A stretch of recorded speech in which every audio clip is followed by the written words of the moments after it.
I returned to Brideshead in the spring of 1924.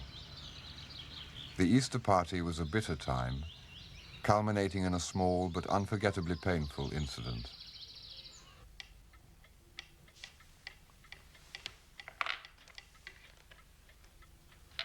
Hadn't you better go up and change? 5 more minutes, Charles. Look, that's a chow. Sebastian had been drinking very hard for a week.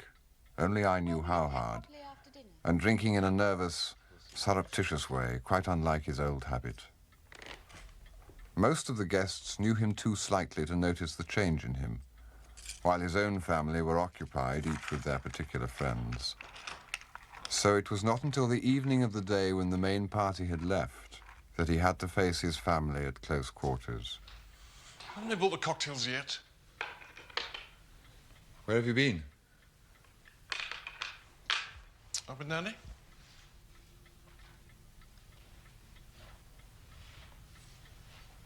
I don't believe it. You've been drinking. I've been reading in my room. My cold's much worse today. Just a minute.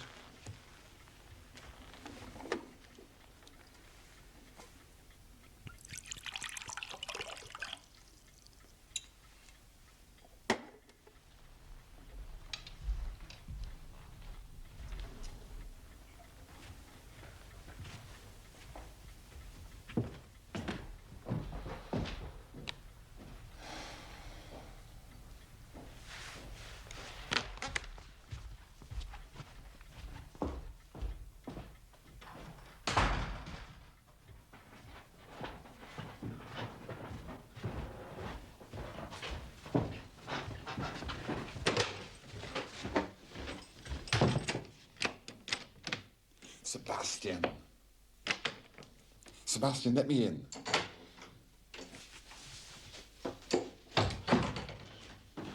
What's the matter? Sebastian's drunk. He can't be. He's been drinking in his room all afternoon. How very peculiar. What a bore he is. Will he be all right for dinner? No. Well, you'll have to deal with it. It's no business of mine.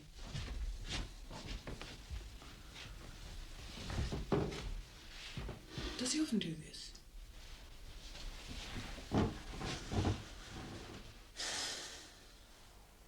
He has lately, yes. I suppose it must be something chemical in him. How very boring.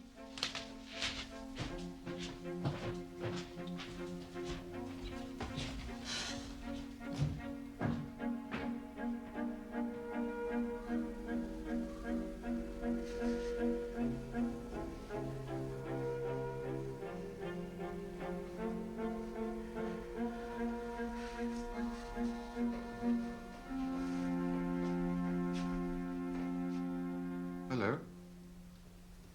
Are you feeling any better?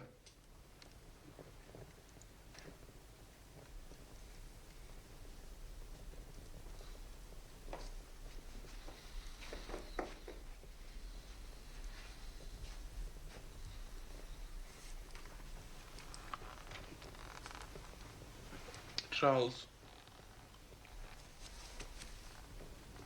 what you said was quite true.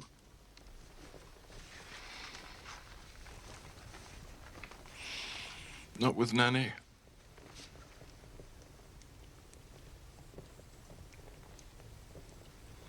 Been drinking whiskey up here.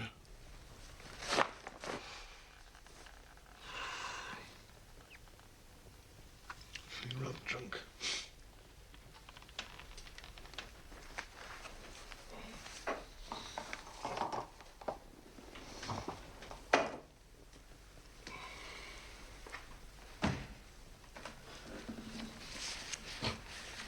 Go to bed. I'll say your cold's worse. Yes. Much worse.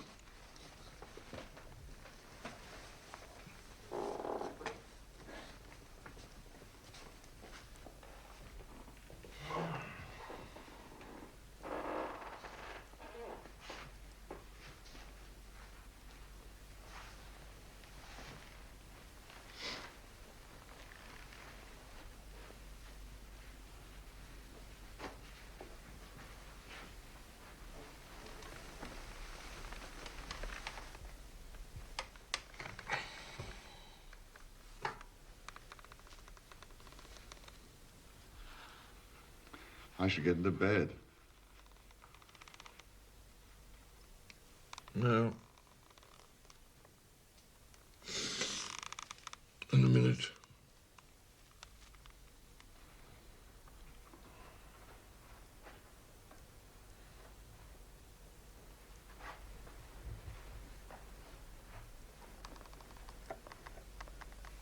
Put that down. Don't be an ass, Sebastian. You've had quite enough. What the devil's it got to do with you? You're a guest here. My guest. I shall drink what I want to in my own house. All right. Only for God's sake, keep it out of sight. Why don't you mind your own business?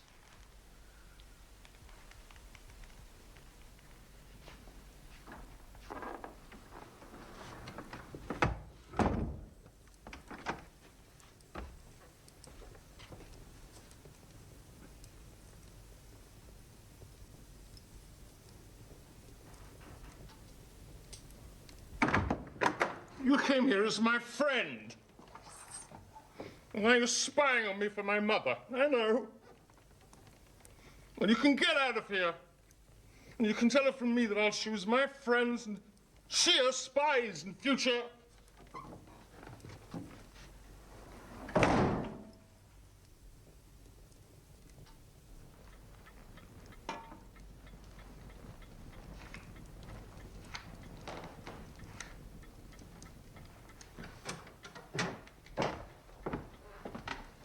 Mr. Ryder? No, thank you.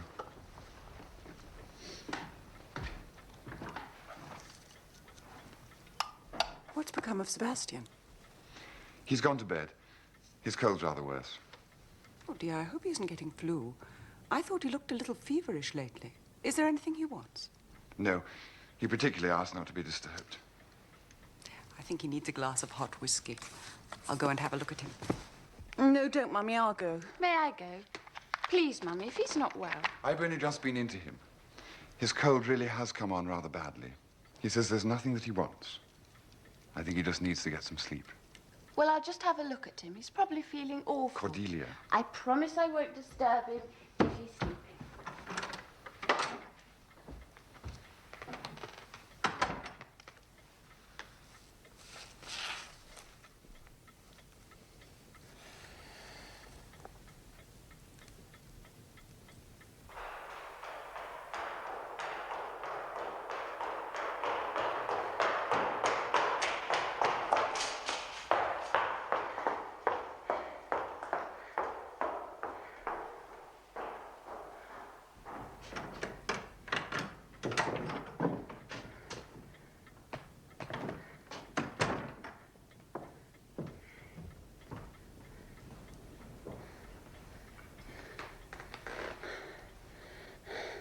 No, he doesn't want anything. How was he? I don't know. But I think he's very drunk. Cordelia. Mark was his son, unused to wine. Model student's career at stake. Cordelia. Charles. Is this true? Yes.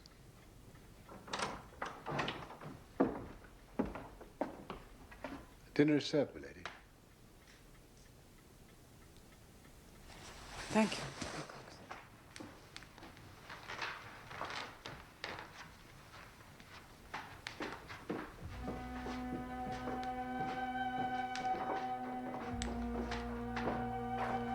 I don't think Sebastian's been very well for some time. I first noticed it when we came home from retreat. He seemed very depressed.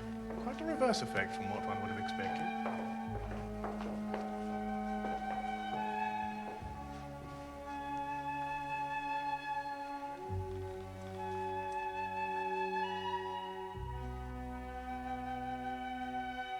Benedictus benedicat, per Jesum Christum Dominum nostrum. Amen.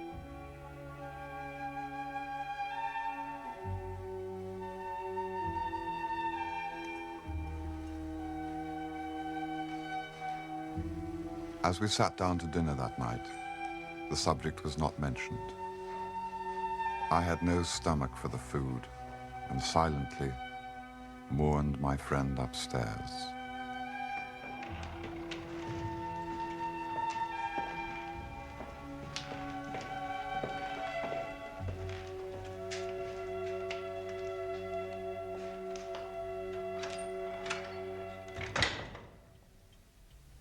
When Brideshead and I were left alone over the port, he brought up the subject again. Did you say Sebastian was drunk? Yes. Extraordinary time to choose. Couldn't you stop him? No. No, I don't suppose you could. I once saw my father drunk in this room. I can't have been more than 10 at the time. You can't stop people if they want to get drunk. My mother couldn't stop my father, you know.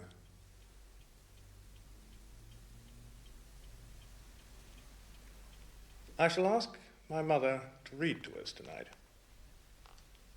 Father Brown got to his feet, putting his hands behind him. Odd, isn't it, he said, that a thief and a vagabond should repent when so many who are rich and secure remain hard and frivolous and without fruit for God or man. There, if you will excuse me, you trespass a little upon my province. If you doubt the penitence as a practical fact, there are your knives and forks. You are the 12 true fishers, and there are all your silver fish. But he has made me a fisher of men. Did you catch this man? Asked the colonel, frowning. Father Brown looked him full in his frowning face. Yes, he said, I caught him with an unseen hook and an invisible line, which is long enough to let him wander to the ends of the world and still to bring him back with a twitch upon the thread. There was a long silence. All the other men present drifted.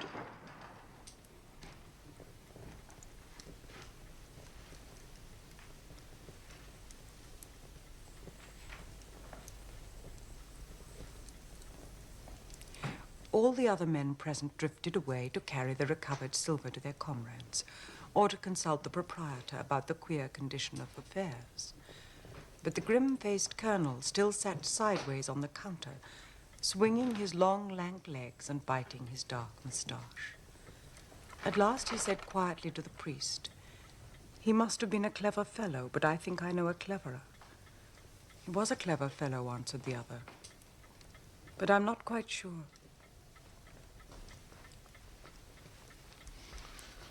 I've come to apologize. Sebastian, dear, go back to bed. We can talk about this in the morning. Not to you. And to apologize to Charles.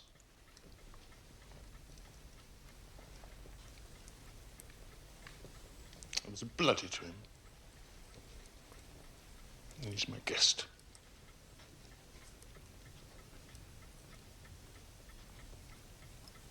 He's my guest. He's my only friend. And I was bloody to him.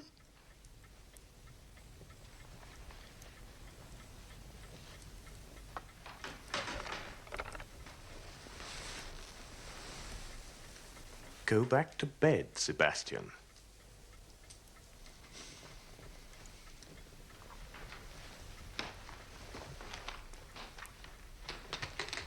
It's all right, Bridie.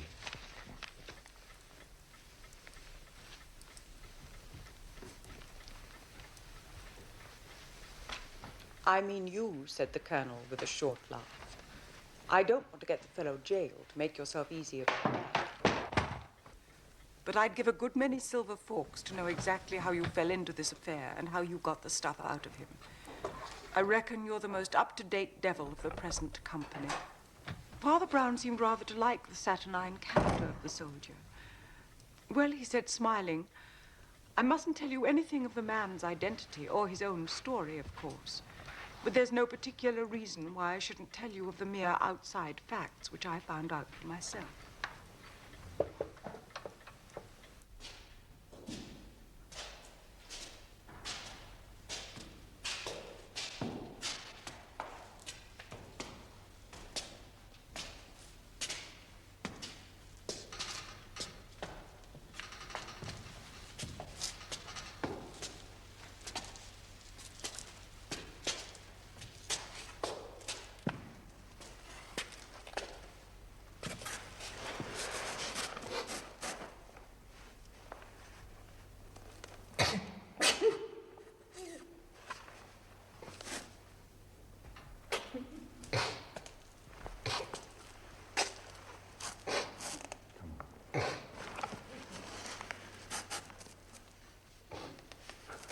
Come on up to bed.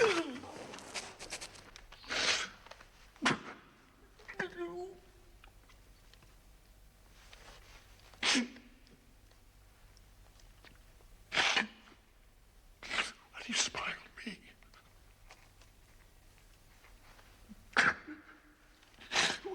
Why do you take their side against me?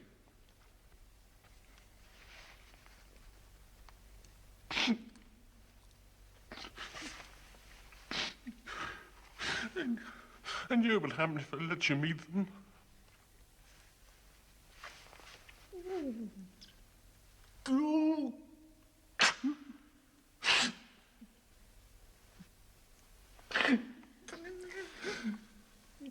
Sebastian.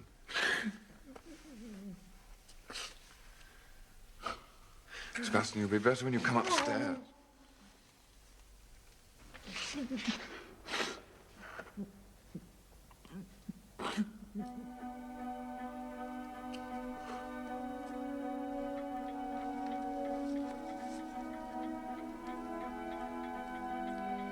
I think I'd like to go to chapel now. Bridie, Cordelia, will you come with me? Yes, of course, Mama.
What's the time? 7? Well, how do you feel? Rather odd.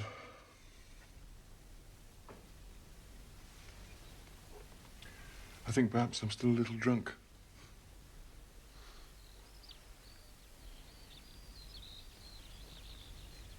I'll be down to the stables, see if we can get a car. Everything's locked.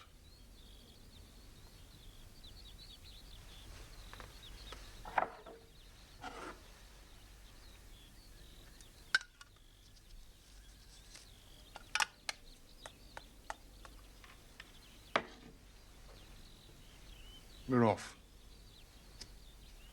Where?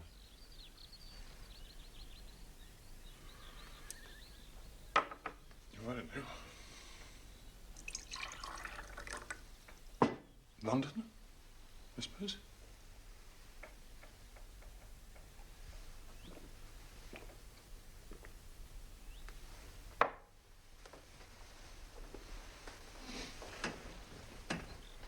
You want to come and stay with you? Of course. Well, come on then. Get dressed and we can get them to send our luggage on by train. Hmm? We can't just go like that.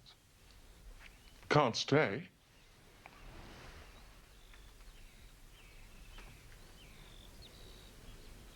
There's some smoke coming from some of the chimneys. Stables must be open by now.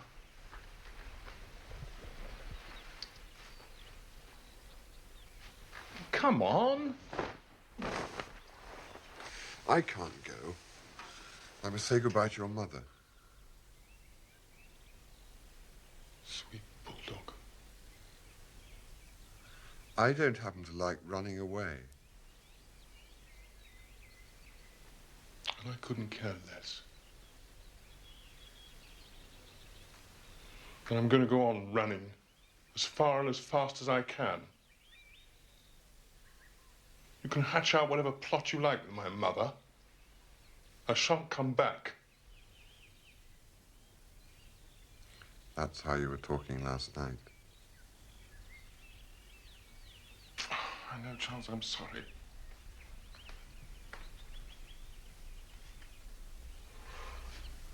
I told you I'm still drunk. If it's any comfort to you, I absolutely detest myself. It's no comfort at all. Should be a little. Should have thought.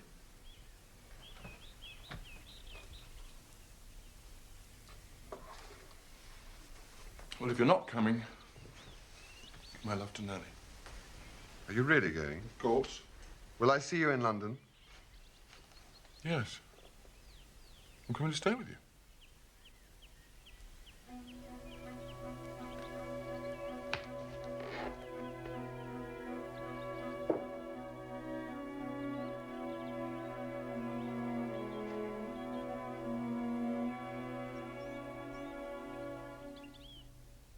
I wish I had not seen him.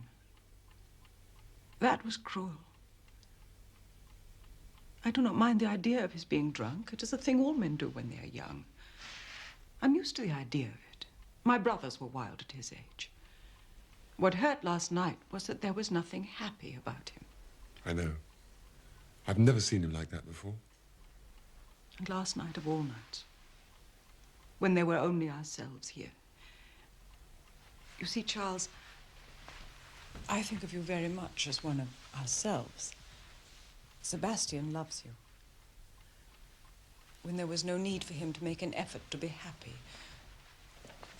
And he wasn't happy. I slept very little last night, and all the time I kept coming back to that one thing. How unhappy he was. It was horrible. Please don't think that's his usual way. Mr. Samgrass tells me he was drinking too much all last term. Yes, but not like that. Never before. Then why now? Here. With us. All night I have been thinking and praying and wondering what to say to him. And now this morning he isn't here at all. It was cruel of him leaving without a word. I don't want him to be ashamed. It's being ashamed that makes it so wrong of him. But he's ashamed of being unhappy. Mr. Samgrass tells me he is noisy and high-spirited. I believe you and he tease Mr. Samgrass rather. It's very naughty of you. I'm very fond of Mr. Samgrass. And you should be too, after all he's done for you. All the same, I think if I were your age and a man, I might be just a little inclined to tease Mr. Samgrass myself. No, I don't mind that. But last night and this morning was something quite different. You see, it's all happened before. Well, I can only say that I've seen him drunk often, and I've been drunk with him often. And last night was quite new to me. I don't mean with Sebastian, I mean years ago. I've been through it all before with someone else whom I loved. Well, you must know who I mean, with his father. He used to get drunk in just that way. Someone told me he's not like that anymore. I pray God it is true, and I thank God for it with all my heart, if it is. But the running away... He ran away too, you know. It was as you said just now. He was ashamed of being unhappy. Both of them unhappy, ashamed, and running away. It's too pitiful. The men I grew up with were not like that. I simply don't understand it. Do you, Charles? Only very little. And yet Sebastian is fonder of you than any of us, you know. You've got to help him. I can't.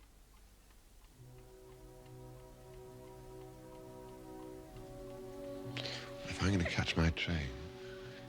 Tell me, have you read my brother's book? It's just come out. Yes.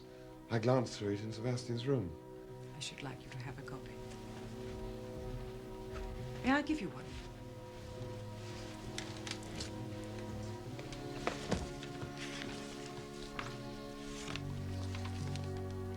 They were three splendid men. Ned was the best of them. He was the last to be killed. And when the telegram came, as I knew it would come, I said to myself, now it's my son's turn to do what Ned can never do now. I was alone then. He was just going to Eton. If you read Ned's book, you'll understand.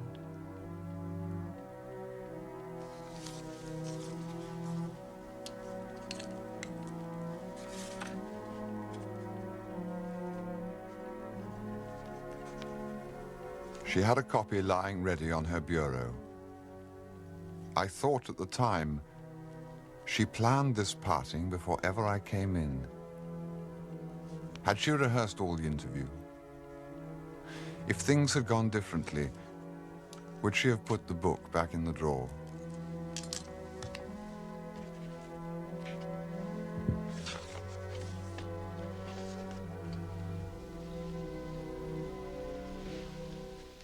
Thank you. I prayed for you too in the night.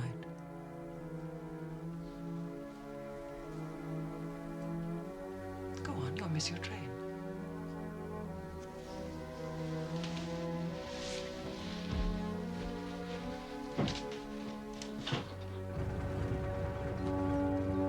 I was no fool. I was old enough to know that an attempt had been made to suborn me, and young enough to have found the experience agreeable.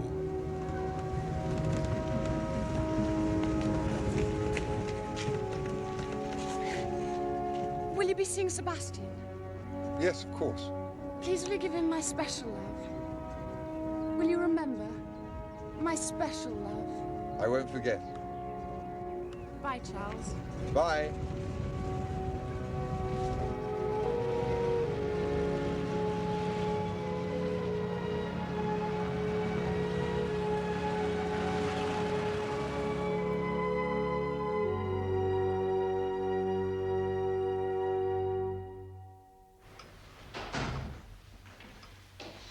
Hazel, is my father in? No, he went out early.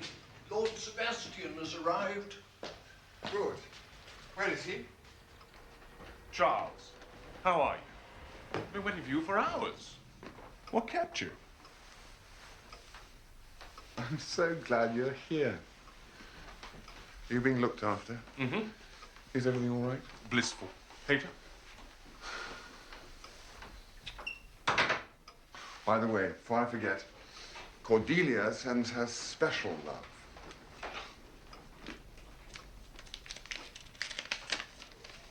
You have your little talk with Mummy? Yes?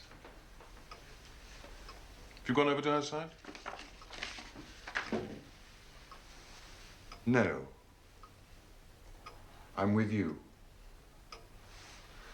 Sebastian contra mundum.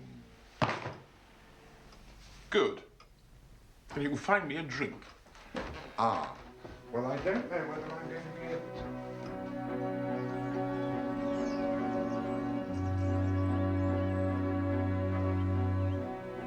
But the shadows were closing round Sebastian. We returned to Oxford, and once again the gillyflowers bloomed under my college windows, and the chestnut lit the streets, and the warm stones strewed their flakes upon the cobble. But it was not as it had been. There was midwinter in Sebastian's heart. The weeks went by, and we looked for lodgings for the coming term and found them in Merton Street, a secluded, expensive little house near the tennis court. Thank you. Charles, how nice to see you. How are you? Hello, Mr. Samgrass. Haven't seen you for a long time. How is Sebastian? Excuse me. He's very well. We've just found some rooms together in Merton Street. You're sharing digs with Sebastian. So he is coming up next term. I suppose so. I don't see why not. I don't either. It's just that I somehow thought perhaps he wasn't. I'm always wrong about things like that. I like Merton Street. Schlegel. Do you know these fascinating essays, Charles? No. Don't think me interfering, you know, but I wouldn't make any definite arrangement in Merton Street until you're sure. It's just conceivable his mother may have different ideas. Yes. There's a plot on.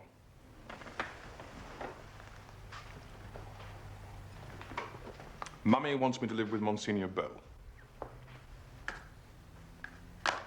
Why didn't you tell me before? Because I'm not going to live with Monsignor Beau. But I still think you might have told me. When did it start? Oh, it's been going on.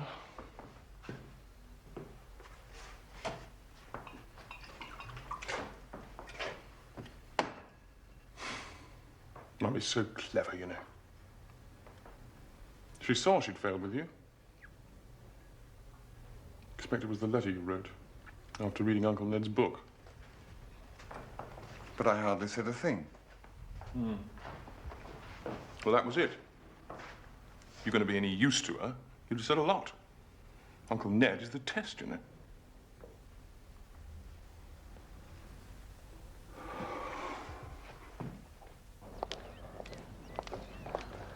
Mr. Ryder? Yeah?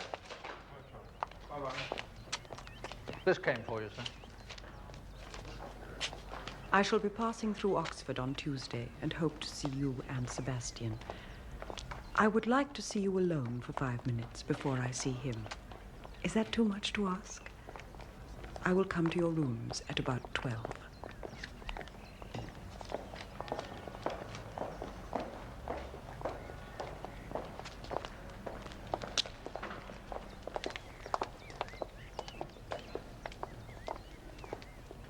These ground floor rooms are really most attractive. My brothers, Simon and Ned, were here, you know. Ned had rooms on the garden front. I wanted Sebastian to come here too, but my husband was at Christ Church. And as you know, it was he who took charge of Sebastian's education. These really are delightful, Charles. Thank you. Everyone loves your paintings in the garden room. We'd never forgive you if you didn't finish them. Well, I hope. I expect you've guessed already what I've come to ask. Quite simply, is Sebastian drinking too much this term? If he was, I shouldn't answer. As it is, I can say no. I believe you. Thank God. Is that the time? Sebastian's expecting us at 1.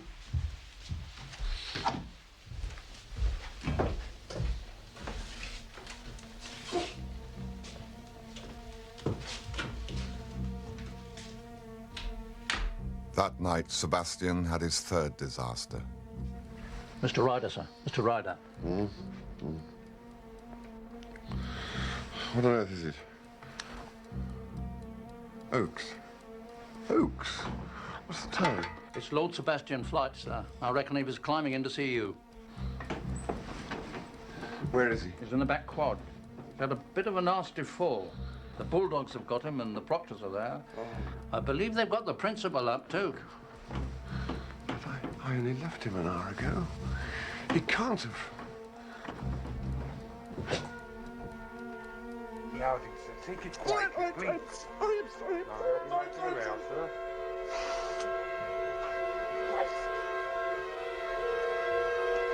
Look, I just wanted to... It's been telling myself. I still have my leg. There's blood all over my hand. I'm sorry, I don't think it's so serious. Charles, please, I'll fall. Look, I'm all right. It's bleeding a lot, but I'm all right. I just wanted to see you. I just wanted to see you. It's all right, sir. He's a friend of mine. I'll take care of him. I told you I wanted to see you.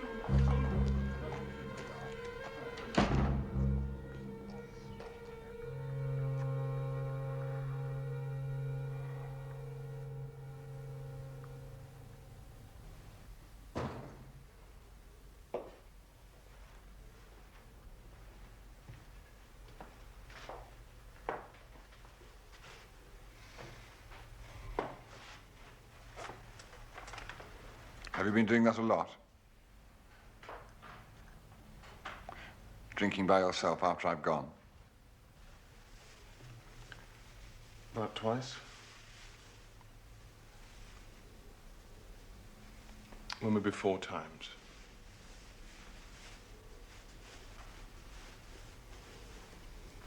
It's only when they start bothering me. I'd be all right even if they'd leave me alone.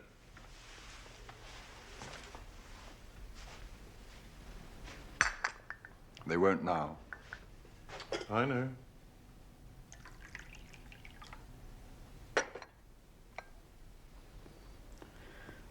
Really, Sebastian, if you're going to embark on a solitary bout of drinking every time you see a member of your family, it's hopeless. I know it's hopeless. Well, what do you propose to do? Nothing. I shan't do a thing. They'll do it all.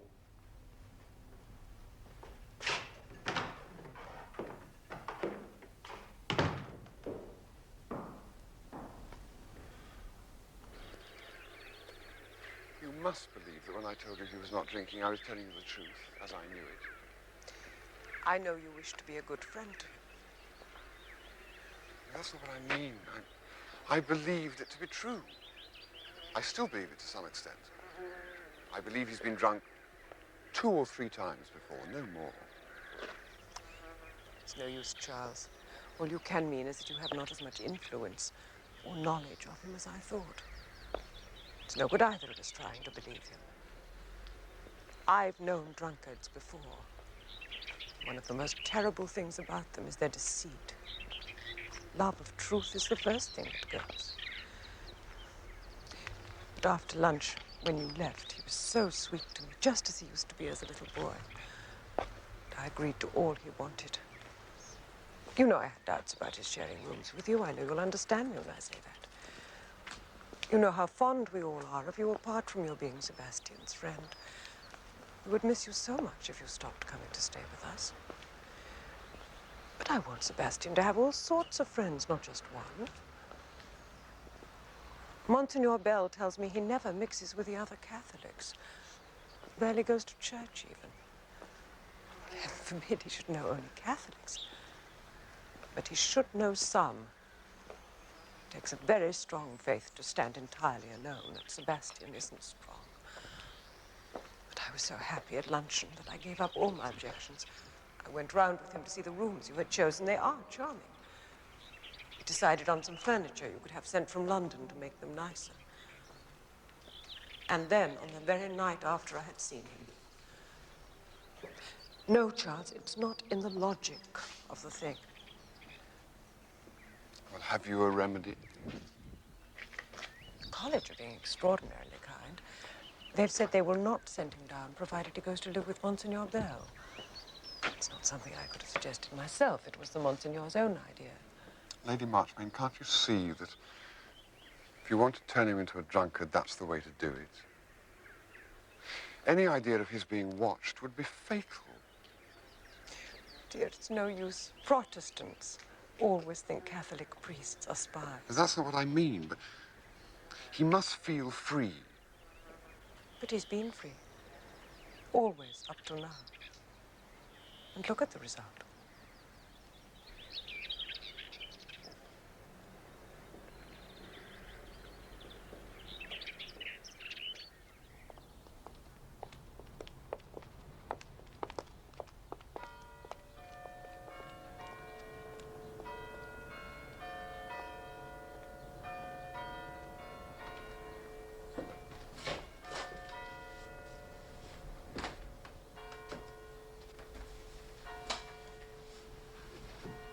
I'll get a cable for Pa. He won't let them force me into that priest's house.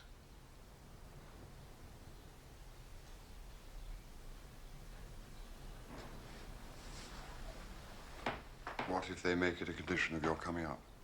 I shan't come up.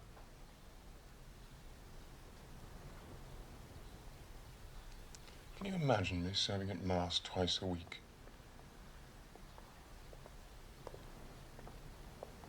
Helping at tea parties for shy Catholic freshmen?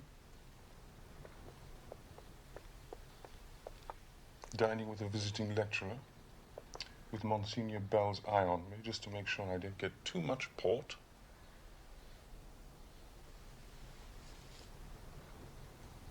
Being explained away as the rather embarrassing local inebriate who's been taken in because his mother is so charming.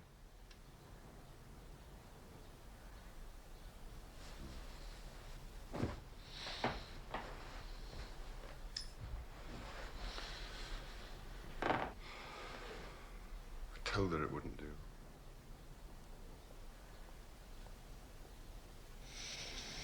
Charles, let's get really drunk tonight. For one time, it could do no conceivable harm.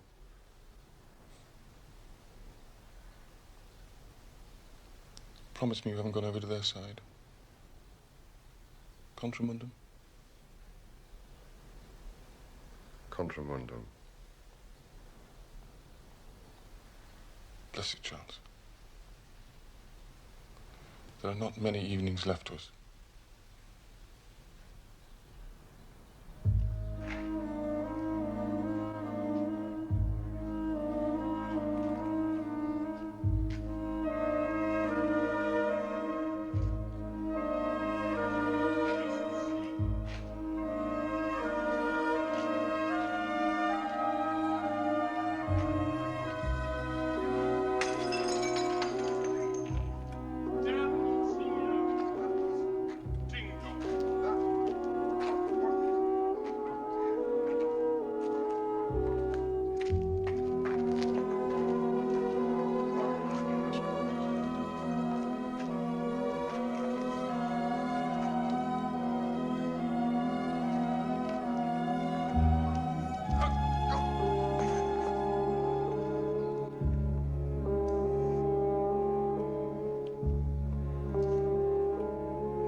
The next day, Lady Marchmain left Oxford, taking Sebastian with her. Brideshead and I went to his rooms to sort out what he would have sent on and what to leave behind.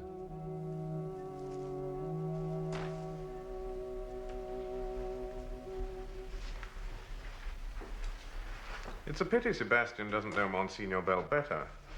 He'd find him a charming man to live with.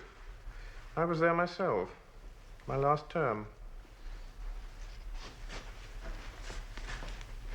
My mother believes Sebastian is a confirmed drunkard. Is he? He's in danger of becoming one.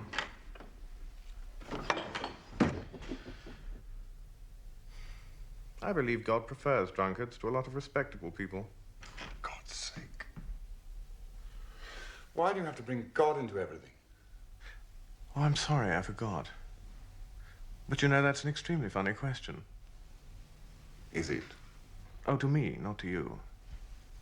No. Not to me.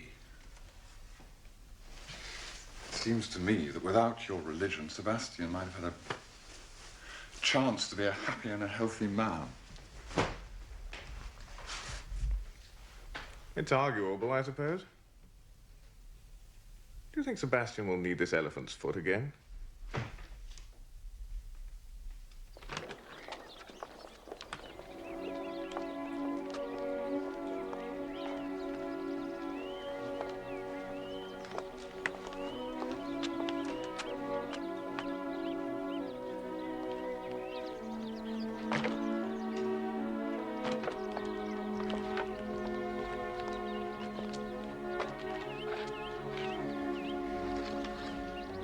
Hello.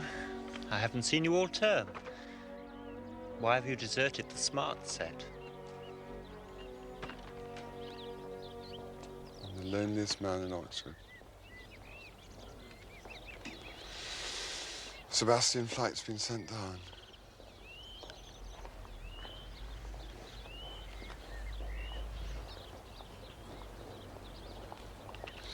You've got digs for next term? I'm sharing with Tingate. There's one room we still haven't let.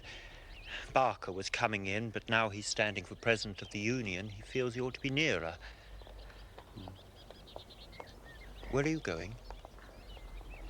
I was going to Merton Street with Sebastian. But that's no good now.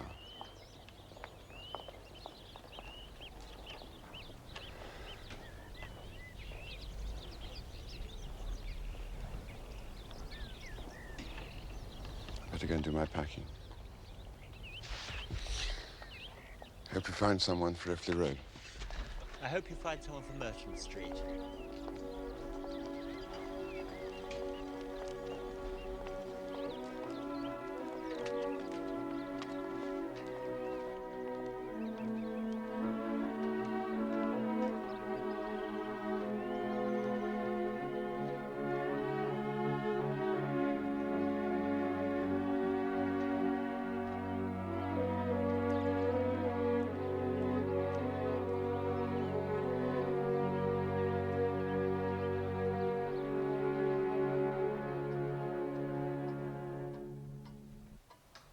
That very good-looking friend, is he not with you? No. I'm sorry. I liked him.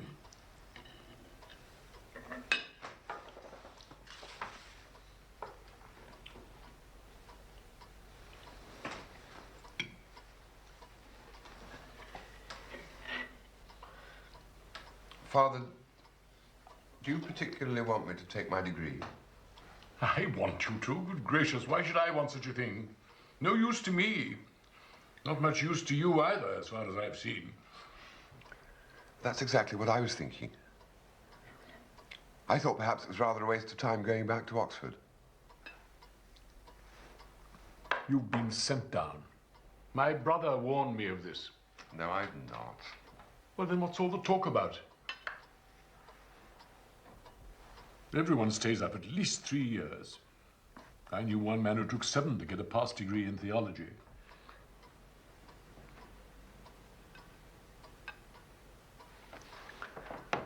I only thought that if I wasn't going to take up one of the professions where a degree is necessary, it might be better to start now on what I intend doing.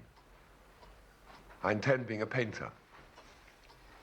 You'll need a studio. Yes? Well, there's no studio here. I'm not going to have you painting in the gallery. No, I never meant to. Nor would I have undraped models all over the house, or critics with their horrible jargon. And I don't like the smell of turpentine. I presume you intend to do the thing properly and paint with oils. Well, I probably shouldn't paint much in the first year. Anyway, I should be at a school. Abroad. There are some excellent schools abroad, I believe. Well, abroad or here. I should have to look round first. Look round abroad.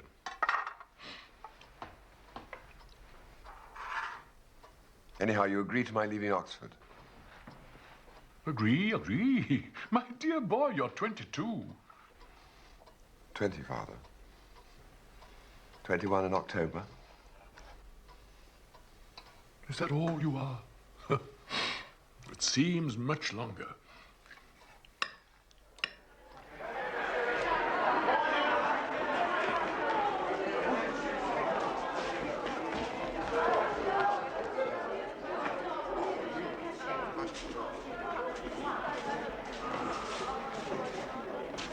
I did not see Sebastian again that year.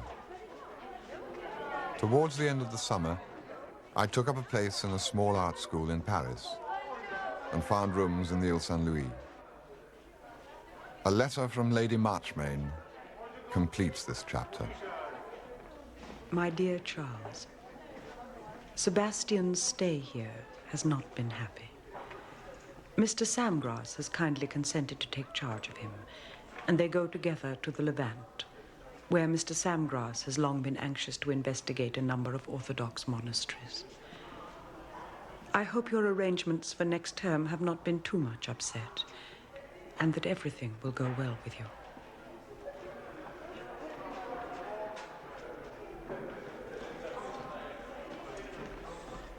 I went to the garden room this morning and was so very sorry.